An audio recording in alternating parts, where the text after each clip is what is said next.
क्या ये तबाही का संकेत है, क्या ये किसी महामारी के आने का संकेत है? हम किस लिहाज से इसे लें? देखिए, सूर्य ग्रहण होता है, सूर्य की जो रेज होती है, हाँ जी, जो किरणें होती है, जो तपिश होती है, उसकी जो अल्ट्रावायलेट रेज है, उसी से ये पूरी पृथ्वी या पूरी प्रकृति चलती है, आप ये कह सकते हैं। और उसी की वजह से सारा जो हमारा भूगोल है, ब्रह्मांड है, सारे ग्रहों की जो गति एक दूसरे के खिलाफ चलती रहती हैं, तो वो सब सूर्य की वजह से होता है। और अगर सूर्य की रोशनी ही रुक जाए, यानी अभी हम यहाँ बैठे हैं स्टूडियो में, हमारे आंखों के सामने अंधेरा हो जाए तो हम तो दिखाई नहीं देंगे। तो ऐसे ही जब रोशनी पृथ्वी रोक देती है इसको, तो उस समय पर चंद्रमा रोक देता है, तो उस समय पर पृथ्वी के ऊपर एक जगह पर अंधेरा होगा, तो जितने पोर्शन पर अंधेरा होगा उतने पोर्शन पर बैक्टीरियल प्रभाव आने शुरू हो जाते हैं। और सूर्य की किरणों के द्वारा ही पृथ्वी पूरी की पूरी मूवमेंट करती है, और सूर्य की वजह से पृथ्वी घूमती है। जब पृथ्वी पर रोशनी नहीं आएगी जी, तो इसकी संचालन व्यवस्था डिस्टर्ब होगी, वो चाहे अच्छा, पानी के अंदर हो, और चाहे वो जंगल के अंदर हो, और चाहे मनुष्य जीवन पर हो, चाहे जानवरों के ऊपर हो, और चाहे हवाई दुर्घटनाओं के ऊपर भी हो, और चाहे राजपाट का एक कारक भी है, चाहे देशों का युद्ध हो। और सबसे बड़ी बात है, कोई देश का बड़ा पदाधिकारी, प्रधानमंत्री, राष्ट्रपति, मुख्यमंत्री, इनके ऊपर भी इसका बुरा इफेक्ट आता है, क्योंकि ये राजसत्ता का कारक भी होता है। अच्छा, पर्सनली भी आदमी को इफेक्ट करता है, और राशि के अनुसार इफेक्ट करता है, भावों के अनुसार इफेक्ट करेगा, और साथ में पूरी पृथ्वी को वो प्रभावित करता है। इसमें कोई भी दो राय नहीं है। इसलिए जितने भी भूकंप आते हैं, जो उथल पुथल होती है, सुनामी आती है, इसमें सूर्य का बहुत बड़ा योगदान रहता है। इस पर जरूर बातचीत मैं आपसे करूंगी एस.एच. रावत जी की राजनेताओं पर किस तरह से इसका असर यहाँ पर देखने को मिल सकता है। लेकिन श्रुति जी, क्योंकि हमने देखा साल के आखिरी जो 2 ग्रहण यहाँ पर लगे, पहला चंद्र ग्रहण लगा, भारी तबाही हमने भारत के कई जिलों में देखी, जिसमें तमाम ज्योतिषाचार्य आए, हमने आपको भी सुना कि किस तरह से यही ग्रहण तबाही की वजह बनकर आए। और अब सूर्य ग्रहण, यानी कि 1-2 महीने पहले तबाही शुरू हो गई थी, अब क्या माना जाए जो सूर्य ग्रहण इस वक्त लग रहा है, उसके कितने दिनों बाद तक तबाही का यह सिलसिला यूं ही जारी रहेगा? देखिए, ग्रहण हमेशा जोड़ों में आते हैं, तो 15 दिन में ग्रहण आता ही आता है। अगर सूर्य लगा है तो चंद्र आएगा, चंद्र लगा है तो सूर्य आएगा। लेकिन हम क्या हैं, ज्योतिष के हिसाब से सौर मास में कैलकुलेट करते हैं, सोलर मंथ जो होता है हमारा। तो जो पहला ग्रहण लगा था, चंद्र ग्रहण, वो भाद्रपद की पूर्णिमा पे था, और अभी जो चल रहा है वो आश्विन मास चल रहा है। तो 2 अलग अलग सौर मास हो गए। जब एक ही सौर मास में 2 ग्रहण लगते हैं, उस समय पर तबाही की आशंका बहुत ज़्यादा बढ़ती है। सूर्य ग्रहण में अगर नुकसान की बात करें तो एटलीस्ट 6 मंथ्स तक इसका प्रभाव रहता है, जबकि चंद्र ग्रहण का कंपैरेटिवली 1-2 महीने तक प्रभाव रहता है, 45 डेज जैसे देखा जाए। तो जो अब इसका प्रभाव पड़ेगा, जैसे आदरणीय रावत जी ने बोला, बहुत सही, मतलब इनसे तो हम ज्ञान लेते हुए आए हैं। इन्होंने ये बताया कि बहुत राजनेताओं पर इसका असर पड़ेगा, कंट्रीज पर पड़ेगा, सत्ता पर पड़ेगा, राजनीति पे पड़ेगा, हेल्थ केयर सिस्टम पे सबसे बड़ा प्रभाव पड़ेगा, क्योंकि सूर्य और शनि की अगर पोजीशन देखें तो ऑपोजिट है। सूर्य मर्करी एक साथ है और शनि ऑपोजिट बैठा है। हालांकि बुध और शनि मित्र बन जाते हैं, लेकिन हेल्थ केयर में, कम्युनिकेशन सेक्टर में, फाइनेंस सेक्टर में, आज ही आपने देखा जीएसटी की एक नई घोषणा हो गई। तो ये जो है प्रभाव ग्रहण का हर कंट्री में कहीं ना कहीं फाइनेंस, इकोनॉमी, हेल्थ केयर और गवर्नमेंट पॉलिसीज को लेकर और गवर्नमेंट राजनेताओं को लेकर, और जो भी फेमस पर्सनालिटीज हैं जो कि उम्र तलब है, मतलब जिनकी एज हो चुकी है, उन पे कहीं ना कहीं असर देगा।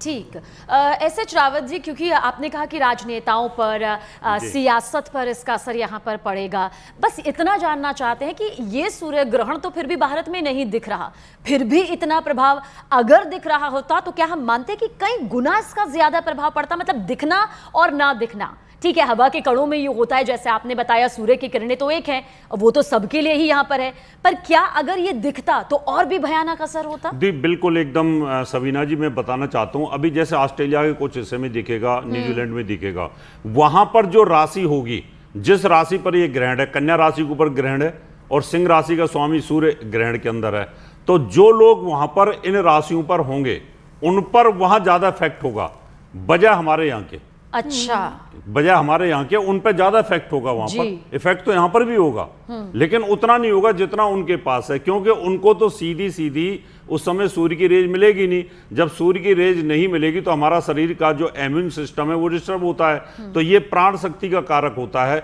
मनुष्य के जीवन पर इसका इफेक्ट आता है। चंद्र ग्रहण मन का कारक होता है। उस जो चंद्रमा होता है पृथ्वी को अमृत प्रोवाइड करता है पूर्णिमा के दिन, और जिस दिन पूर्णिमा को ग्रहण लगेगा तो पृथ्वी पे विष का वातावरण बनता है, वायरस का वातावरण बनता है। इसलिए चंद्र ग्रहण में हमेशा कोरोना जैसी बीमारियां, लंबी बीमारियां, महामारियां आती हैं। और जब सूर्य ग्रहण पड़ता है तो ये कहीं ना कहीं यूनिवर्स का कारक होने के कारण, ग्रहों का राजा है ये, जब यही अगर कमजोर होगा तो कहीं ना कहीं पृथ्वी के ऊपर और बाकी के जो प्लेनेट हैं उनके ऊपर भी इसका बुरा इफेक्ट आता पर है। कितना असर रावत जी, और कितना वक्त? जैसा कि श्रुति जी कह रही है कि 5 से 6 महीने तक का ये वक्त होता है। ऐसा नहीं है कि आज सूर्य ग्रहण लगा, एक दिन तबाही हुई और अगले दिन से सब कुछ सामान्य हो गया, ऐसा नहीं होगा। तो क्या माना जाए इसका असर, यानी कि जो प्रभाव होगा, कितने और वक्त के लिए, कितने और समय के लिए? इसका ज्यादा प्रभाव 6 महीने तक रहता है, क्योंकि जो घटनाएं घटित होनी है वो 6 महीने के अंदर घटना घटित होती है। लेकिन जब कोई भी भूकंप आता है तो भूकंप तो आ जाता है, लेकिन आकर के उसकी तबाही को रिकवर करने में बड़ा टाइम लगता है। तो इसलिए जो सूर्य होता है ये कहीं ना कहीं 6 महीने के भीतर भीतर, अब ये 84% है, और जब 2019 और 20 में आया था उस समय पर वो 90% से ज़्यादा था। तो 84% ग्रहण होने का मतलब है कि पृथ्वी के ऊपर कहीं ना कहीं भयंकर परेशानियों का योग तो बनेगा, इसमें तो कोई डाउट नहीं है। श्रुति जी, क्योंकि हमारे साथ कल पवन सिन्हा जी भी मौजूद थे, उन्होंने भी बहुत कुछ बताया, लेकिन जब हमने उनसे राशियों के बारे में पूछा तो कुछ राशियां ऐसी भी रही जिसमें प्रभाव काफी सकारात्मक देखने को मिला, और उन्होंने बताया कि इन राशियों पर वो प्रभाव नहीं है। कुछ राशियों पर इसका प्रभाव बहुत ही दुष्परिणाम के तौर पर दिखाया, उपाय भी यहाँ पर बताए। तो फिर ऐसा कैसे, मतलब कुछ राशियों पर क्या ग्रहण का प्रभाव वाकई नहीं होता है, ऐसा भी होता है? देखिए, इसमें मेरा मत थोड़ा सा डिफरेंट है, क्योंकि ग्रहण का प्रभाव सभी राशियों पर पड़ता है। Very good. 12 राशियां जो हैं, 12 राशियों में हर ग्रह जो है 12 खानों में होता है। तो वो जो है हर खाना जो है कुंडली का, वो कोई ना कोई चीज़ को बताता है। जैसे मेष राशि में अगर देखें तो 6ठे भाव में पड़ रहा है ग्रहण, वो रोग रिपु शत्रु का है। लेकिन वहीं शनि आ रहा है, हड्डियां टूटने का डर रहेगा, तो ऐसा नहीं है कि उनके लिए बहुत अच्छा है। कोई लोग सोच रहे हैं कि तुला के लिए बहुत अच्छा होगा, तुला के लिए अगेन हेड इंजरीज के लिए है, पैरों में तकलीफ के लिए है। तो ये मेरे हिसाब से ऐसा नहीं है कि सभी राशियों के लिए बहुत, किसी के लिए बहुत अच्छा प्रभाव लाता है। ग्रहण कभी अच्छा प्रभाव नहीं लाता है। रावत जी, क्योंकि राजनेता या सियासत का हम जिक्र करें तो आने वाले 6 महीने क्या आपकी ज्योतिषी गणना कहती है? सूर्य ग्रहण, चंद्र ग्रहण का प्रभाव यहाँ पर पड़ रहा है, अब भी जारी है। सूर्य ग्रहण इस वक्त हम बातचीत कर रहे हैं जारी है, करीब 4 घंटे तक ये रहेगा। सियासी तौर पर, राजनेताओं के तौर पर, जनप्रतिनिधियों के तौर पर कैसा ये रहने वाला है? सवीना जी, अभी सूर्य और शनि समसप्तक हैं, यानी जनता और राजा आमने सामने हैं। यानी सूर्य के ऊपर तो ग्रहण है, राजा के ऊपर तो ग्रहण है, लेकिन राजा सीधा सीधा जनता को देख रहा है। जो जनता को बल मिलना चाहिए, यानी सूर्य से शनि को बल मिलता है, तो मैं ये कहूँ कि राजा जो सुविधाएं जनता को दे सकता था वहाँ पर वो ग्रहण में कमी आती है। लेकिन ग्रहण लगने से पहले हमारे देश के अंदर तो सुविधाएं दे दी, यानी इसका बेनिफिट ये मिलता है कि जनता को बेनिफिट देना। तो यहाँ पर कुछ राशियों को जनता को बेनिफिट मिलना, ये जरूरी नहीं है कि आप बीमार होंगे तो आपके पास कर्जा होगा। तो कई बार ऐसा होता है कि एक राशि के लिए वो बीमारी दे रहा है, जैसे मेष राशि में बीमारी दे रहा है, लेकिन साथ में पैसा दे देगा, क्योंकि धन का स्वामी शुक्र है, वो अच्छी जगह पे बैठा हुआ है। तो कई बार ऐसा होता है कि आपको हॉस्पिटलाइज किया हुआ है, और उस हॉस्पिटलाइज करने के बाद आप वहाँ आईसीयू में हैं, लेकिन आपके पास अचानक लॉटरी भी निकल रही है। तो ये दोनों चीज़ें होती हैं इसके अंदर, हर चीज को ये नुकसान नहीं करते कोई भी प्लेनेट। तो इस वजह से 12 राशियों के अंदर, जैसे आप बता रहे हैं कि पवन सिन्हा जी ने ये कहा कि कुछ राशियों के लिए अच्छा हो सकता है। कोई भी ग्रहण यानी किसी ना किसी भाव के अंदर परेशानी जरूर करेगा।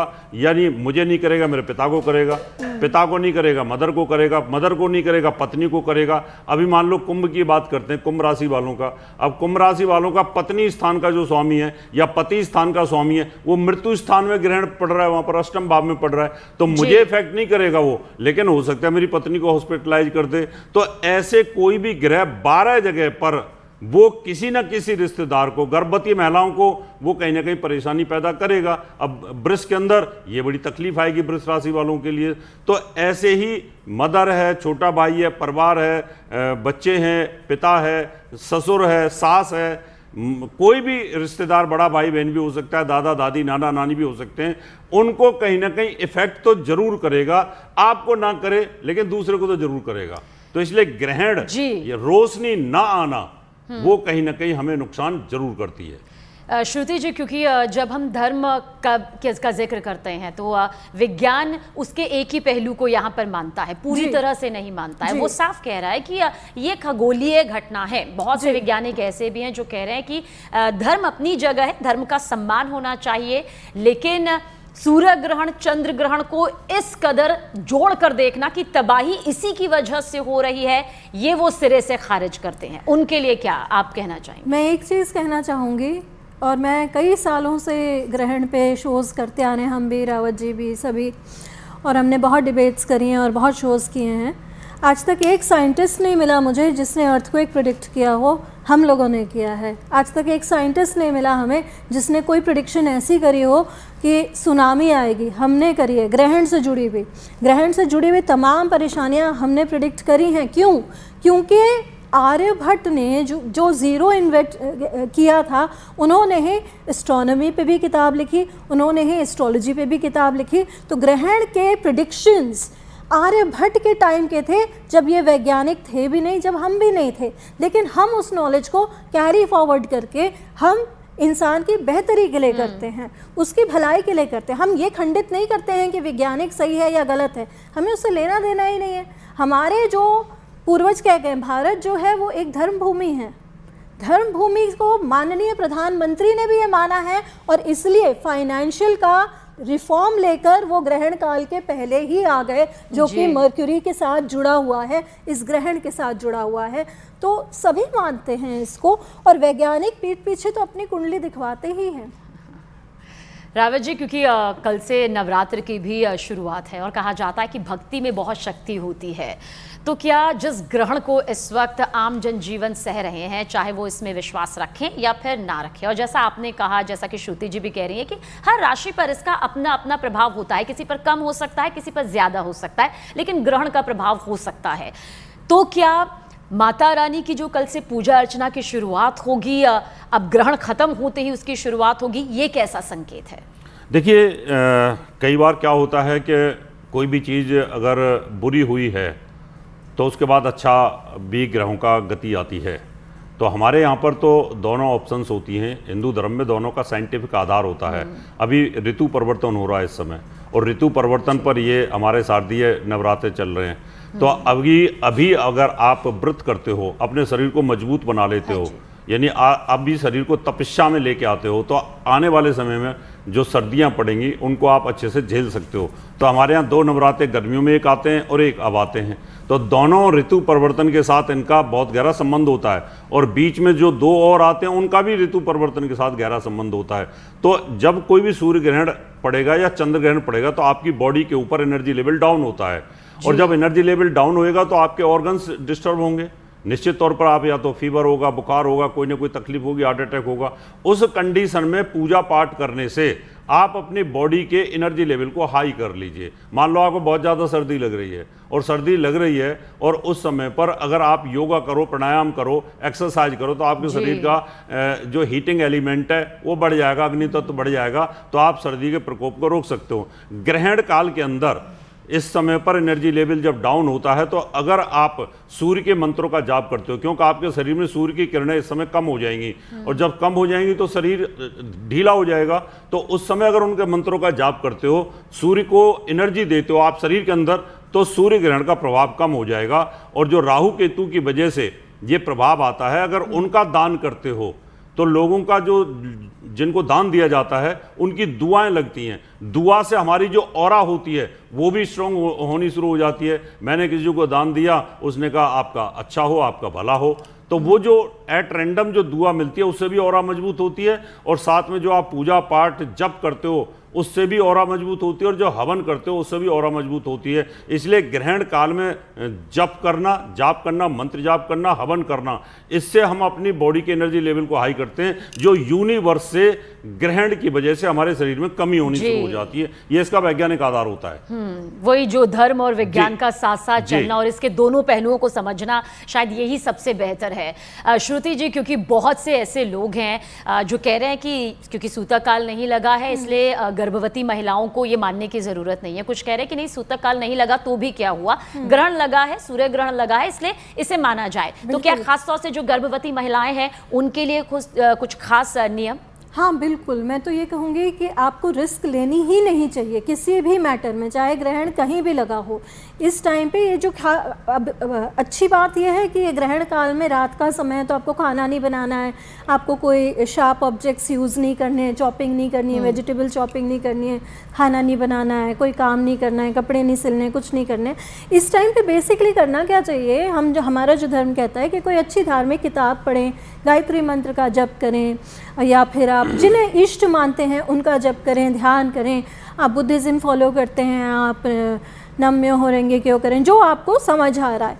लेकिन इसका मतलब यह है क्योंकि बॉडी में जब बेबी रहता है ना तो वो एमनियोटिक फ्लूइड में रहता है। वो एमनियोटिक फ्लूइड वाटर क्या करता है, वाटर में इमोशंस कैरी होते हैं। तो सबसे ज़्यादा डॉक्टर मरुतो थे जापान के, जिन्होंने ये रिसर्च निकाली थी कि क्रिस्टलाइज्ड वाटर जब इंट्रोड्यूस किया जाता है प्रेयर्स से तो उसके डायमंड क्रिस्टल्स बनते हैं, और जब वो एंग्जाइटी से भरा रहता है तो उसके क्रिस्टल्स में हॉलोनेस आती है।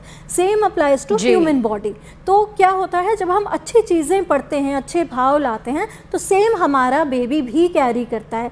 आपको पता है डिप्रेशन का मैक्सिमम रीज़न होता है कि मदर जो है अगर वो डिप्रेसिव टेंडेंसी कैरी करती है तो बच्चे में डिप्रेशन की और एंग्जाइटी की टेंडेंसीज कहीं ज़्यादा आती है, because of the amniotic fluid. वो सारे इमोशंस जो हैं वो ट्रांसफ़र होते हैं। तो जितनी भी बातें हमारे धर्म ने कही हैं वो सारी प्रमाणित हैं, वो सारी वैज्ञानिक आधार पर हैं। एच.एस. रावत जी, आपको लगता है कि 15 दिन में 2 सूर्य ग्रहण का सामने आना, एक पहला 7 सितंबर को चंद्र ग्रहण का आना और आज सूर्य ग्रहण का इसमें लगना, क्या ये 2026 आने वाले साल की तरफ भी कुछ बड़ा संकेत कर रहा है? बिल्कुल, इसमें तो कोई दो राय नहीं है। अगर 15 दिन के भीतर अगर पृथ्वी का एनर्जी लेवल ही टूट जाए, यानी आप समझिए पृथ्वी का एनर्जी लेवल टूट रहा है ना, पृथ्वी के ऊपर इसका सबसे बड़ा इफेक्ट आता है। पहले पूर्णिमा के दिन चंद्र ग्रहण हुआ, चंद्र ग्रहण ने, चंद्रमा ने अपनी रोशनी पृथ्वी को नहीं दी, वहाँ पर डैमेज किया। उसके बाद सूर्य ने अपनी रोशनी नहीं दी पूरी की पूरी, वो भी एक डैमेज हुआ। इसका मतलब कहीं ना कहीं पृथ्वी के ऊपर उथल पुथल होने के योग तो बनते हैं। विज्ञान ये कहता है कि इसको एंजॉय करिए, मैं कहता हूँ बड़ी सावधानी बरतने की आवश्यकता होती है। विज्ञान कोई प्रेडिक्शन नहीं करता कि भाई 2 ग्रहों का युद्ध होगा।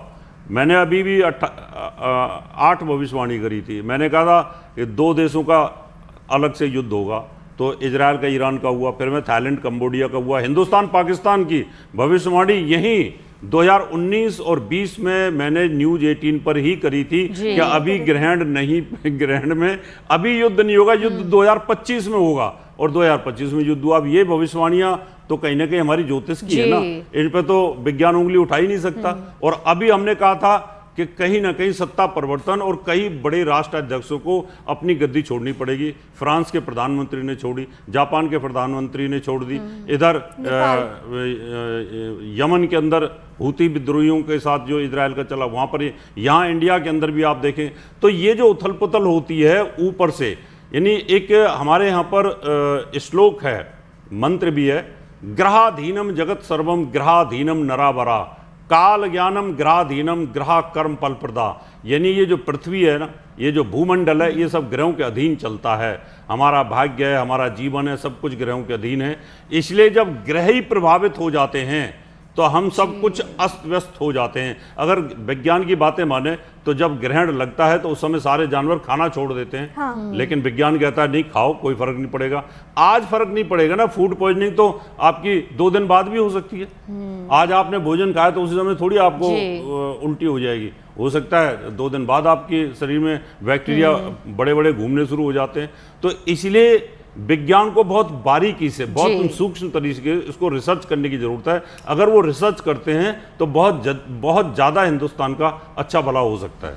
तो आज का सूर्य ग्रहण 2026 की क्या तस्वीर ला रहा है, देश और दुनिया के हिसाब से क्या कुछ यहाँ पर भविष्यवाणियां हमारे साथ मौजूद दोनों देश के प्रसिद्ध ज्योतिषाचार्य करने वाले हैं। बने रहिएगा आप सभी हमारे साथ, देखते रहिएगा न्यूज़ 18 इंडिया। बहुत छोटा सा ब्रेक, बहुत जल्द हाजिर होंगे।